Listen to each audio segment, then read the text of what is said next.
और अब एक बड़ी खबर आपको बता दें, लद्दाख से चीनी सेना के पीछे हटने की खबर पर आज सुबह अब से कुछ ही देर बाद 10:30 बजे रक्षा मंत्री राजनाथ सिंह संसद में बयान देंगे। और इस बीच सीडीएस बिपिन रावत भी रक्षा मंत्री से मिलने के लिए पहुंचे हैं। दोनों के बीच फिलहाल बातचीत चल रही है। संसद में राजनाथ सिंह मौजूद हैं, बयान देना है उनको। इसी मुलाकात को काफी अहम भी माना जा रहा है। और दूसरी तरफ चीन ने अपने सरकारी मुखपत्र ग्लोबल टाइम्स में कहा है कि चीनी सेना पैंगोंग से हट गई है। हालांकि अखबार ने यह भी दावा किया है कि भारतीय सैनिक भी पैंगोंग से हट रहे हैं, लेकिन भारतीय सेना ने इस पर कुछ भी कहने से साफ इनकार कर दिया है। रक्षा मंत्री राजनाथ सिंह आज पूरे मामले पर सदन में बयान देंगे। नजर अब 10:30 बजे रक्षा मंत्री के उस बयान पर।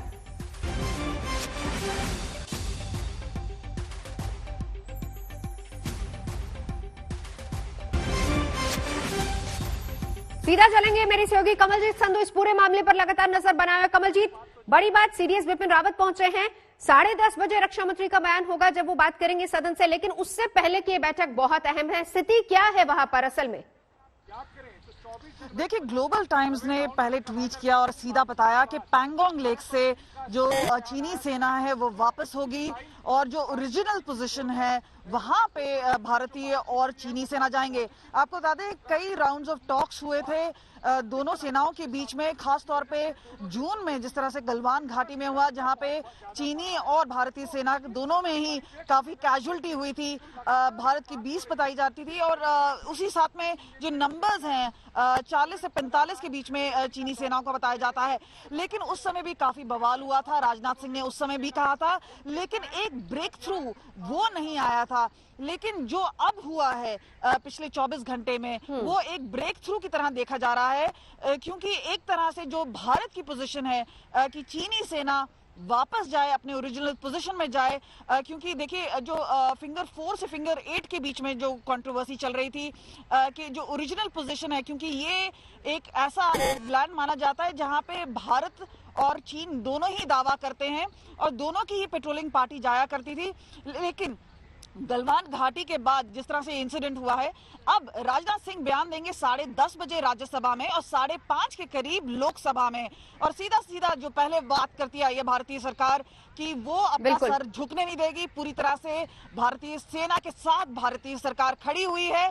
और आपको बता दें, एमएम नरावने जो भारत सेना के चीफ हैं, वो भी ब्रीफिंग कर रहे हैं और पूरी तरह से अप्राइज किया जाएगा कि किस तरह से क्या हो रहा है, क्या चल रहा है। चीनी टैंक से लेके चीनी जो ट्रूप्स हैं वो वापस जाएंगे। आपको बता दें, अब भी वहां पे -30 -40 के करीब जो टेम्परेचर है वो बना हुआ है। तो खास तौर पे अगर हम बात करें, ये दोनों के लिए ही सही होगा कि वो अपनी ओरिजिनल पोजीशन मेंटेन करें। बिल्कुल कमलजीत, नजर बना रखिए, लौटेंगे आपके पास। लेकिन इस बीच बड़ी खबर हम आपको लगातार साथ ही साथ ये भी बता दें कि ग्लोबल टाइम्स ने इस बात की पुष्टि की है कि पैंगोंग इलाके से अब उनके सैनिक हट रहे हैं। ये भी कहा है चीनी सेना पीछे हटना शुरू हो गई है, भारतीय सेना भी हट रही है। लेकिन भारतीय सेना की पोजीशन क्या है, हम जानने के लिए सीधा चलेंगे। मंजीत नेगी मेरे से जुड़ चुके हैं। मंजीत, एक्चुअली ये बात ग्लोबल टाइम्स कह रहा है, लेकिन हिंदुस्तान की तरफ से हमें इंतजार करना होगा रक्षा मंत्री राजनाथ सिंह जो बयान देंगे। लेकिन उससे पहले अभी की पोजीशन क्या है वहां पर?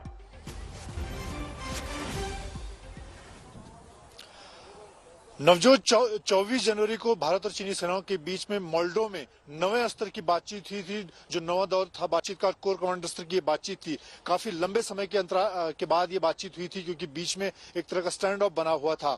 और उस बातचीत के दौरान ये सहमति बनी थी कि एक फेज मैनर में अलग अलग इलाकों से चीनी भारत दोनों सेनाएं अपनी ओरिजिनल पोजीशन पे जाएगी। भारत ने इस बात को लगातार साफ किया था कि अप्रैल 2020 की जो स्थिति है, चीन को हर हालत में वहां पर लौटना होगा।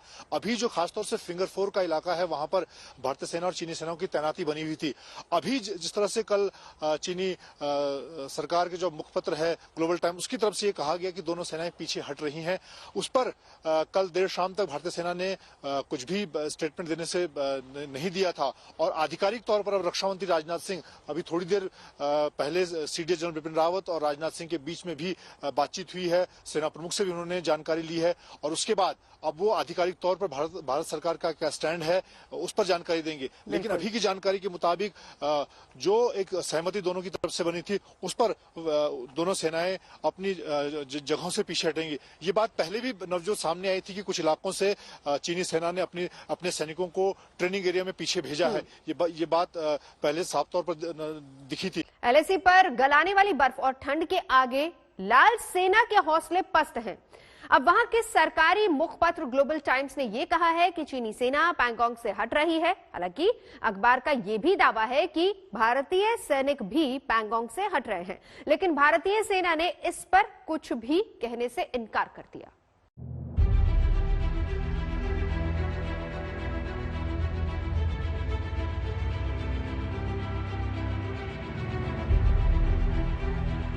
We have long witnessed unfortunate attempts to employ force to change status quo along our unresolved border.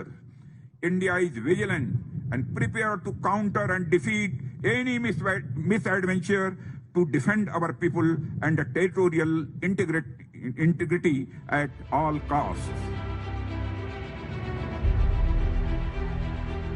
Bharat के ये तेवर बरकरार रहे और आखिर चीन की हेकड़ी धरी की धरी रह गई। चीन को समझ में आ गया कि एलएसी पर उसकी धौंस नहीं चलेगी। इसी का नतीजा है कि चीन ने रणनीतिक लिहाज से अहम पैंगोंग झील के पास के इलाकों से अपने सैनिकों को हटाना शुरू कर दिया है। इसकी पुष्टि खुद चीन के मुखपत्र ग्लोबल टाइम्स ने की है। कड़ाके की ठंड के बीच हजारों भारतीय फौजियों के एलएसी पर डटे रहने और इसी ठंड में चीन के सैनिकों को हो रही भारी दिक्कत की खबरें पहले भी आ रही थीं और अब चीन ने सैनिक हटाना शुरू कर दिया है। ग्लोबल टाइम्स ने दावा किया है कि पैंगोंग के किनारे से दोनों देश सैनिकों को हटा रहे हैं। ग्लोबल टाइम्स ने चीनी रक्षा मंत्रालय का हवाला दिया है। इसके मुताबिक 9वें दौर की बातचीत में बनी थी सहमति। इसी के मुताबिक सैनिक हटाए जा रहे हैं। कमांडर लेवल की यह बैठक मोल्डो चुशुल में हुई थी। सैनिकों के साथ बख्तरबंद गाड़ियों को भी हटाया जा रहा है। चीन का ग्लोबल टाइम्स चाहे जो दावा करे, लेकिन भारत ने अभी इसको लेकर कोई टिप्पणी नहीं की है कि उसने चीन सीमा से सैनिकों को हटाया है। सेना ने टिप्पणी से इनकार किया है। ऐसे में ग्लोबल टाइम्स के इस दावे पर सवाल उठे हैं कि भारत ने पैंगोंग के आसपास के इलाकों से सैनिक हटाए हैं। भारत की पूरे हालात पर कड़ी नजर है। बुलंद हौसलों के साथ भारत के सैनिक चीनी सेना के सामने डटे हैं। भारत की दो टूक मांग है कि चीनी सेना फिंगर 8 तक पीछे हटे। इस बीच रक्षा मंत्री राजनाथ सिंह आज संसद में 10:30 बजे इस मसले पर बयान देंगे। रक्षा मंत्री के बयान के बाद ही तय होगा कि चीन का दावा कितना सच है और कितना झूठा। आज तक ब्यूरो। पश्चिम बंगाल में बीजेपी की प्रचार मुहिम को धार देने के लिए आज अमित शाह कूच बिहार में चौथी परिवर्तन रैली को हरी झंडी दिखाएंगे। और इस बीच भगवान राम को लेकर बंगाल में सियासत भी अब जोर पकड़ने लगी है। राम नाम लिखे मास्क बांटे जा रहे हैं। बीजेपी के कुछ कार्यकर्ताओं को इस पर गिरफ्तार भी किया गया।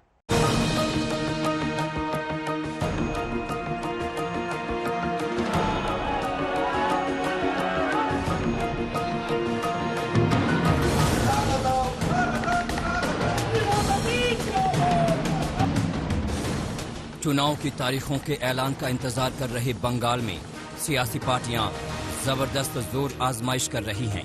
कुछ रोज के बाद एक बार फिर बंगाल के सियासी रण में अमित शाह की एंट्री हो रही है। चौथे दौर की परिवर्तन यात्रा को हरी झंडी दिखाने के लिए गृह मंत्री अमित शाह गुरुवार को बंगाल में होंगे। 6 फरवरी को बीजेपी अध्यक्ष जेपी नड्डा ने नदिया में परिवर्तन रथ यात्राओं की शुरुआत की थी और सभी 294 सीटों पर पहुंचने की मुहिम को अमित शाह परवान चढ़ा रहे हैं। शाह सबसे पहले करीब 11 बजे कूच बिहार में मदन मोहन मंदिर में दर्शन करेंगे। इसके बाद वो मेला ग्राउंड से परिवर्तन यात्रा को हरी झंडी दिखाएंगे। दोपहर बाद शाह ठाकुर नगर में होंगे। यहां वो पहले हरिचंद ठाकुर मंदिर जाएंगे। इसके बाद एक रैली को संबोधित करेंगे। शाह का दौरा 26 जनवरी के उपद्रव की वजह से टल गया था, लेकिन अब शाह बंगाल में लौट रहे हैं। शाह ने अपने दौरे को लेकर ट्वीट भी किया।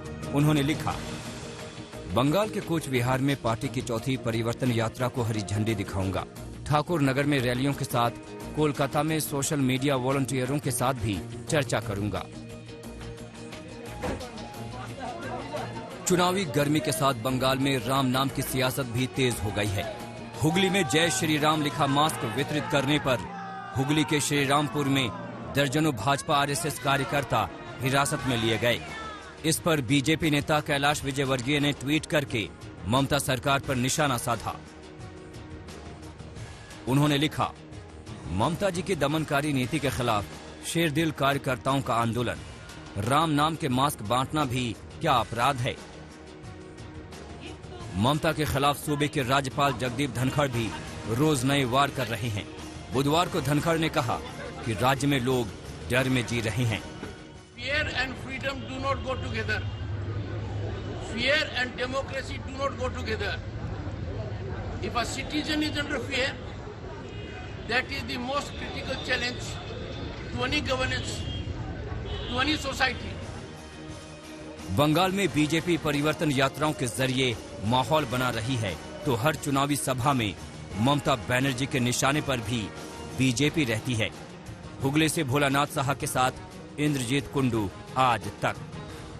इन चुनाव से पहले फिर एक मंच पर होगी बंगाल की कला संस्कृति और विरासत से लेकर आर्थिक तरक्की तक पर गहरी चर्चा। ये मंच होगा इंडिया टुडे कॉन्क्लेव का। इंडिया टुडे कॉन्क्लेव ईस्ट का ये सिलसिला 2017 से शुरू हुआ था और इस बार इसका चौथा आयोजन आज से शुरू हो रहा है। बंगाल में होने वाला है 2021 का सबसे बड़ा चुनाव।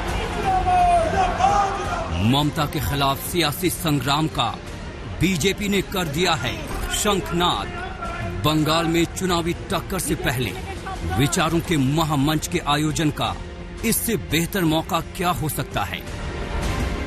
लिहाजा चुनाव से ठीक पहले सज रहा है इंडिया टुडे का कॉन्क्लेव ईस्ट का महामंच। ममता बनर्जी और अमित शाह की मौजूदगी से महामंच पर जमेगा सियासी रंग। कॉन्क्लेव में जब पूरब के हर पहलू पर बात निकलेगी तो दूर तक जाएगी।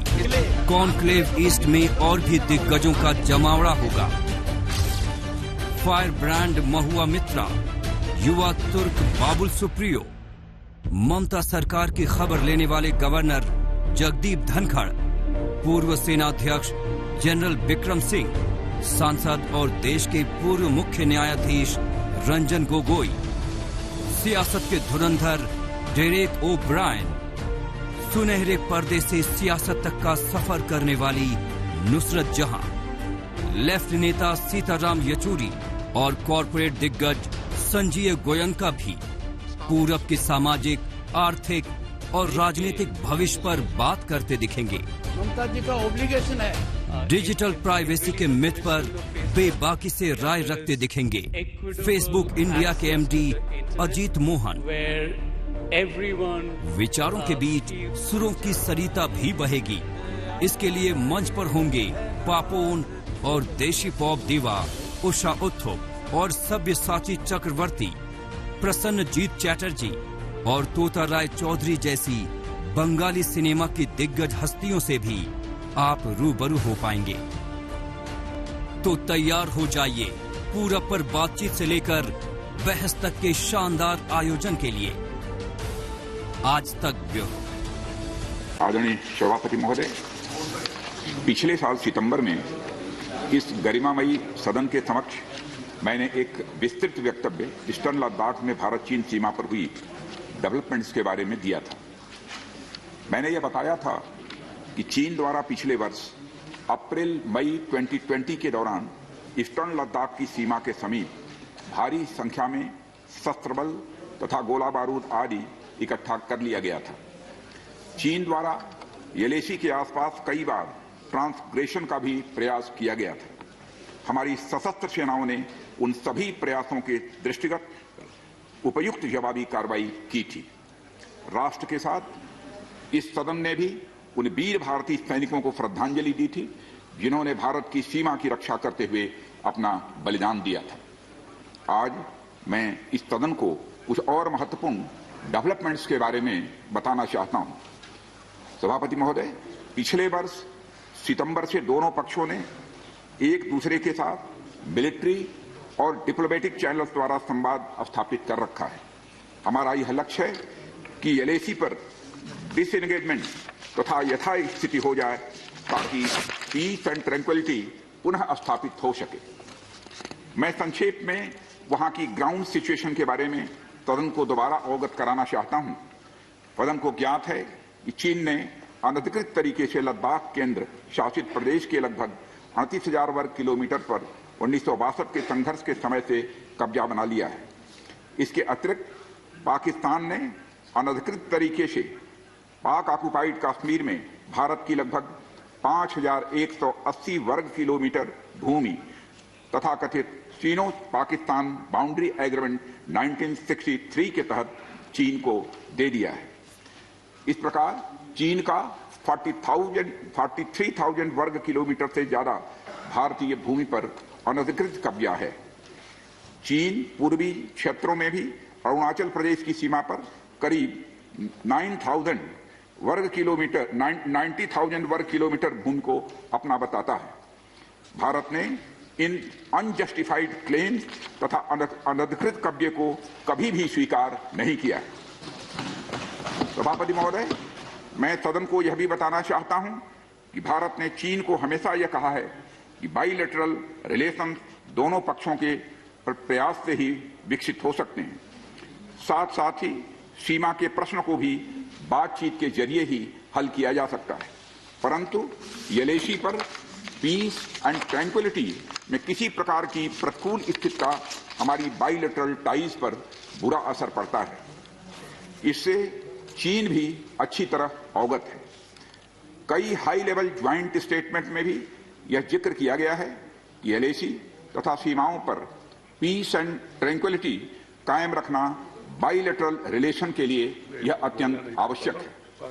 सभापति महोदय, पिछले वर्ष से चीन के द्वारा उठाए गए कदमों के कारण पीस एंड ट्रैंक्विलिटी पर प्रतिकूल असर पड़ा है। इसके फलस्वरूप चीन और भारत के संबंधों पर भी प्रभाव पड़ा है। उच्च स्तर पर चीन के साथ कई बार बातचीत के दौरान, जिसमें मेरे द्वारा चीनी रक्षा मंत्री के साथ पिछले सितंबर की बैठक और मेरे सहयोगी विदेश मंत्री श्री जयशंकर जी की चीनी विदेश मंत्री के साथ तथा हमारे एनएसए श्री अजीत जी डोभाल की अपने चीनी काउंटर पार्ट के साथ बातचीत शामिल है। हमने स्पष्ट कर दिया है सभापति महोदय कि यह अत्यंत आवश्यक है कि एलएसी के सभी फ्रिक्शन पॉइंट पर डिसएंगेजमेंट किया जाए ताकि पीस एंड ट्रैंक्विलिटी पुनः स्थापित हो सके।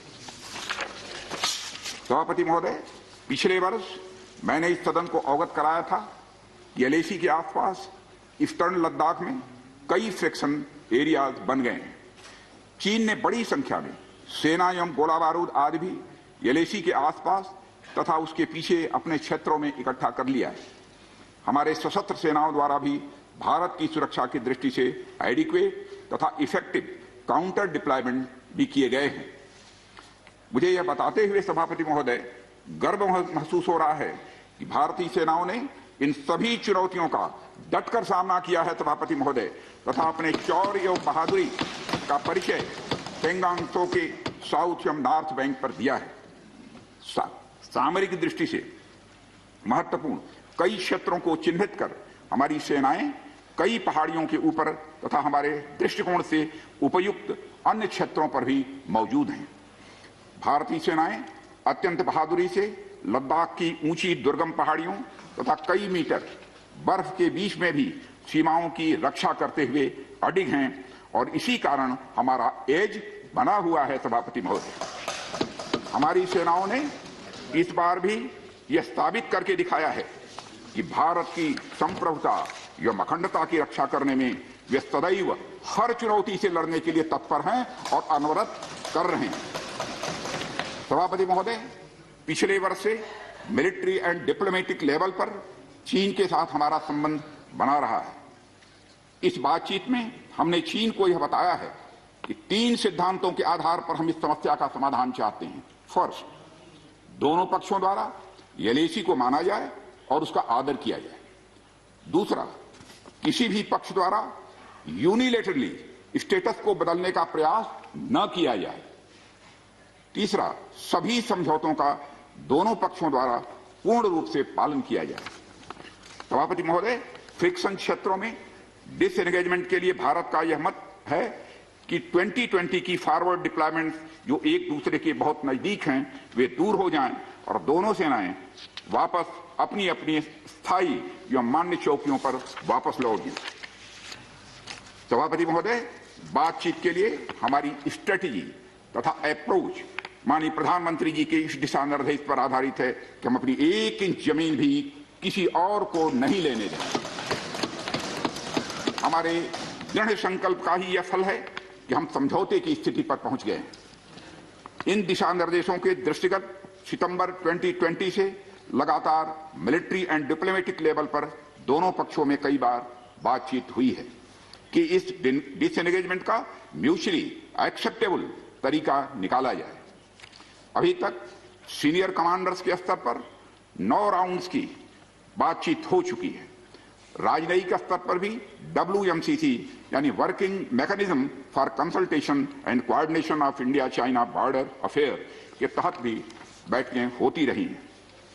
सभापति महोदय, मुझे सदन को यह बताते हुए खुशी हो रही है कि हमारे इस अप्रोच तथा सस्टेन्ड टॉक्स के फलस्वरूप चीन के साथ पैंगोंग लेक के नॉर्थ एवं साउथ बैंक पर डिसएंगेजमेंट का समझौता हो गया है। और इस बात पर भी सभापति महोदय इस बात पर भी सहमत हो गई है कि पैंगोंग लेक से पूर्व पैंगोंग लेक से पूर्ण डिसएंगेजमेंट के 48 आवर्स के अंदर सीनियर कमांडर स्तर की बातचीत हो तथा बाकी बचे हुए मुद्दों पर भी हल निकाला जाए। सभापति महोदय, पैंगोंग लेक एरिया में चीन के साथ डिसएंगेजमेंट का जो समझौता हुआ है उसके अनुसार दोनों पक्ष फॉरवर्ड डिप्लॉयमेंट को phased, coordinated and verified manner में हटाएंगे। चीन अपनी सेना की टुकड़ियों को नॉर्थ बैंक में फिंगर 8 के पूरब की दिशा की तरफ रखेगा और इसी तरह भारत भी अपनी सेना की टुकड़ियों को फिंगर 3 के पास अपने permanent base Dhan Singh Thapa post पर रखेगा।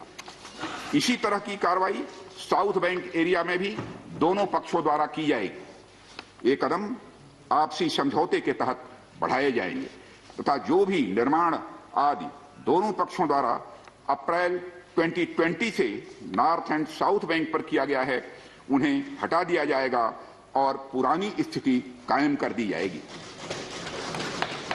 सभापति महोदय, यह भी तय हुआ है कि दोनों पक्ष नॉर्थ बैंक पर अपनी सेना की गतिविधियां जिसमें परंपरागत स्थानों की पेट्रोलिंग भी सम्मिलित है को अस्थायी रूप से स्थगित रखेंगे।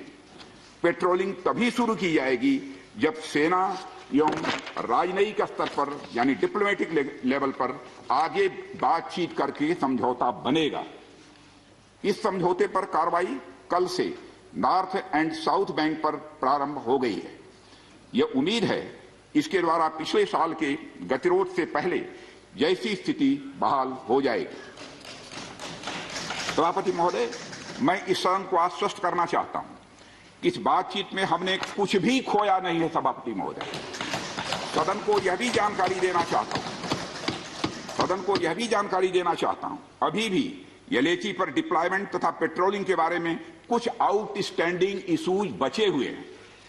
इन पर हमारा ध्यान आगे की बातचीत में रहेगा। दोनों पक्ष इस बात पर सहमत हैं कि बाइलेटरल एग्रीमेंट्स तथा प्रोटोकॉल के तहत पूर्ण डिसएंगेजमेंट जल्द से जल्द कर लिया जाए। अब तक की बातचीत के बाद चीन भी देश की संप्रभुता की रक्षा के हमारे संकल्प से पूरी तरह और अच्छी तरह अवगत है। हमारी यह भी अपेक्षा है कि चीन द्वारा हमारे साथ मिलकर बचे हुए मुद्दों को हल करने का पूरी गंभीरता के साथ प्रयास किया जाएगा। सभापति महोदय, मैं इस सदन से आग्रह करना चाहता हूं कि मेरे साथ संपूर्ण सदन हमारी आर्म्ड फोर्सेस की इस विषम एवं भीषण बर्फबारी की परिस्थितियों में भी शौर्य और वीरता के प्रदर्शन की भूरी भूरी प्रशंसा करे। और सभापति महोदय, मैं ये कहना चाहता हूं कि जिन शहीदों के शौर्य और पराक्रम की नींव पर यह डिसएंगेजमेंट आधारित है, उन्हें देश सदैव याद रखेगा। सभापति महोदय,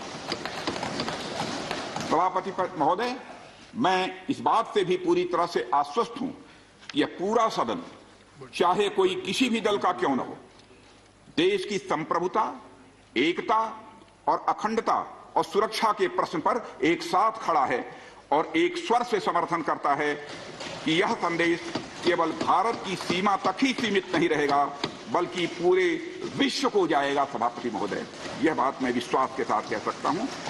धन्यवाद सभापति महोदय। जय हिंद। धन्यवाद। Thank you minister. Will be going to मंत्री राजनाथ सिंह का जिसका इंतजार हो रहा था, रक्षा मंत्री राजनाथ सिंह ने संसद में चीन पर यह बड़ा बयान दिया है, जिसमें उन्होंने तमाम बातें कही। बायलैटरल रिलेशनशिप, दोनों पक्षों का समझौता हुआ है, इस बात के जिक्र से उन्होंने शुरुआत की। चीन पर रक्षा मंत्री का यह बड़ा बयान, कहा कि बातचीत के जरिए ही हल निकल सकता है। और बड़ी बात, पैंगोंग लेक से वापसी का भी समझौता हुआ है। पैंगोंग लेक से सेना वापसी का समझौता हुआ है, ये बात रक्षा मंत्री ने सदन में कही। साथ ही साथ कहा कि कुछ आउटस्टैंडिंग इश्यूज भी हैं। इस बीच पैंगोंग के उत्तरी और दक्षिणी हिस्से से सेना हटेगी, ये भी रक्षा मंत्री ने कहा कि कुछ आउटस्टैंडिंग इश्यूज है जिन पर अभी भी बातचीत है। 3 अहम मुद्दों का जिक्र किया कि दोनों पक्षों के बीच तब तक सहमति नहीं बन सकती जब तक, पहली बात, दोनों पक्ष एलओसी को माने, ये जरूरी है। दूसरी बात, कोई भी पक्ष जो यूनिलैटरल स्टेटस है उसको न बदले, और तीसरी बात, सभी समझौतों का पालन किया जाए। इन तीनों बातों का जिक्र करते हुए रक्षा मंत्री राजनाथ सिंह ने कहा कि बातचीत जारी है, सकारात्मक संदेश इसमें मिल रहा है। समझौते के मुताबिक 48 घंटे में सेना हटेगी। पिछले साल सितंबर में इस गरिमामयी सदन के समक्ष मैंने एक विस्तृत वक्तव्य ईस्टर्न लद्दाख में भारत चीन सीमा पर हुई डेवलपमेंट्स के बारे में दिया था। मैंने यह बताया था कि चीन द्वारा पिछले वर्ष अप्रैल मई 2020 के दौरान ईस्टर्न लद्दाख की सीमा के समीप भारी संख्या में शस्त्र बल तथा गोला बारूद आदि इकट्ठा कर लिया गया था। चीन द्वारा एलएसी के आसपास कई बार ट्रांसग्रेशन का भी प्रयास किया गया था। हमारी सशस्त्र सेनाओं ने उन सभी प्रयासों के दृष्टिगत उपयुक्त जवाबी कार्रवाई की थी। राष्ट्र के साथ इस सदन ने भी उन वीर भारतीय सैनिकों को श्रद्धांजलि दी थी जिन्होंने भारत की सीमा की रक्षा करते हुए अपना बलिदान दिया था। पिछले वर्ष से चीन के द्वारा उठाए गए कदमों के कारण पीस एंड ट्रैंक्विलिटी पर प्रतिकूल असर पड़ा है। इसके फलस्वरूप चीन और भारत के संबंधों पर भी प्रभाव पड़ा है। उच्च स्तर पर चीन के साथ कई बार बातचीत के दौरान, जिसमें मेरे द्वारा चीनी रक्षा मंत्री के साथ पिछले सितंबर की बैठक और मेरे सहयोगी विदेश मंत्री श्री जयशंकर जी की चीनी विदेश मंत्री के साथ तथा हमारे एनएसए श्री अजीत जी डोभाल की अपने चीनी काउंटर पार्ट के साथ बातचीत शामिल है। हमने यह स्पष्ट कर दिया है सभापति महोदय कि यह अत्यंत आवश्यक है कि एलएसी के सभी फ्रिक्शन पॉइंट पर डिसएंगेजमेंट किया जाए ताकि पीस एंड ट्रैंक्विलिटी पुनः स्थापित हो सके। पिछले वर्ष मैंने इस सदन को अवगत कराया था कि एलएसी के आसपास ईस्टर्न लद्दाख में कई फ्रिक्शन एरियाज बन गए हैं। चीन ने बड़ी संख्या में सेना एवं गोला बारूद आदि भी एलएसी के आसपास तथा उसके पीछे अपने क्षेत्रों में इकट्ठा कर लिया है। हमारे सशस्त्र सेनाओं द्वारा भी भारत की सुरक्षा की दृष्टि से एडिक्वेट तथा इफेक्टिव काउंटर डिप्लॉयमेंट भी किए गए हैं। मुझे यह बताते हुए सभापति महोदय गर्व महसूस हो रहा है कि भारतीय सेनाओं ने इन सभी चुनौतियों का डटकर सामना किया है सभापति महोदय, तथा अपने शौर्य और बहादुरी का परिचय पैंगोंग त्सो के साउथ एवं नॉर्थ बैंक पर दिया है। सामरिक दृष्टि से महत्वपूर्ण कई क्षेत्रों को चिन्हित कर हमारी सेनाएं कई पहाड़ियों के ऊपर तथा हमारे दृष्टिकोण से उपयुक्त अन्य क्षेत्रों पर भी मौजूद हैं। भारतीय सेनाएं अत्यंत बहादुरी से लद्दाख की ऊंची दुर्गम पहाड़ियों तथा कई मीटर बर्फ के बीच में भी सीमाओं की रक्षा करते हुए अडिग हैं और इसी कारण हमारा एज बना हुआ है सभापति महोदय। हमारी पिछले वर्ष तो बड़ी बात है रक्षा मंत्री राजनाथ सिंह की सदन से, जिसमें उन्होंने सीधे तौर पर कहा कि चीन पर रक्षा मंत्री ने बड़ा बयान देते हुए कहा कि पैंगोंग के उत्तरी और दक्षिणी हिस्से से पहली बार सेना हटेगी, 48 घंटे के अंदर हटेगी। लेकिन इस बीच ये भी कहा कि 3 अहम मुद्दे हैं। जब तक उन तीनों का पालन दोनों पक्षों की तरफ से नहीं किया जाएगा, तब तक सीमा पर मामला सुलझाया नहीं जा सकता। सीमा पर अगर शांति चाहिए तो ये तीनों मुद्दों पर बातचीत होनी चाहिए दोनों पक्षों के बीच में।